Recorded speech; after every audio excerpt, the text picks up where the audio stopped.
Bakıda ağır yol nəqliyyat hadisəsi olub.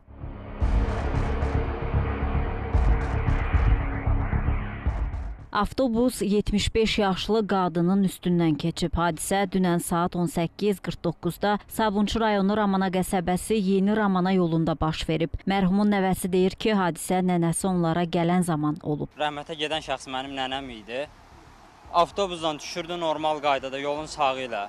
Ancaq digər avtobus arxadan, sağdan insanlar keçən tərəfdən səkinin üstündən keçərək nənəmi belə deyim də çox ağır şəkildə vurdu. Nənəm avtobusun altında qaldı. İndi də rəhmətə getdi.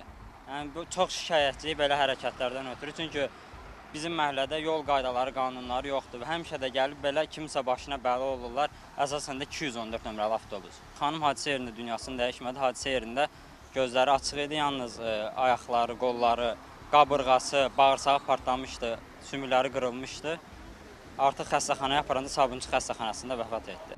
Hadisə şahidlərinin sözlərinə görə qəza piyada səkisinin üzərində baş verib. Gördüm çox bir dənə səs gəldi, qadın səsi gəldi, çox hündürdən. Qapıdan çölə çıxdım, gördüm ki, bir dənə avtobus dayanıb dayanacaqda. O birisi onun sağ tərəfindən keçərək çox böyük sürətlə. Orada ona baxmayaraq orada yol nişanı var, yolda nişanlanma var, buradan insan keçir.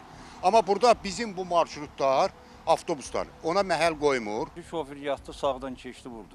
Ben birden onu bildim. Çünkü şoför dedi tormuz tutmadı burada. O tormuz sonra ne oldu? Kodladılar bu avtobusu tormuz tutmur değil. Sonra da tutmuyordu. Şoför orada sağdan geçti. Orada bunlar avtobusdan düşürdüler. Bu 214 adam. O da sağıyla geçti. Ben elə başa düşürəm ki şoför yattı. Yatmıştı, yuxudaydı. Bir dəydi o plakata dəydi. Bak o ofisin plakatı var. Ona dəyəndə şoför ayıldı bəlkə də keçdi sağdan. Bu hadisə də belə oldu. Bunlar da 214 adam düşürdülər. Düşəndə ayıqladı.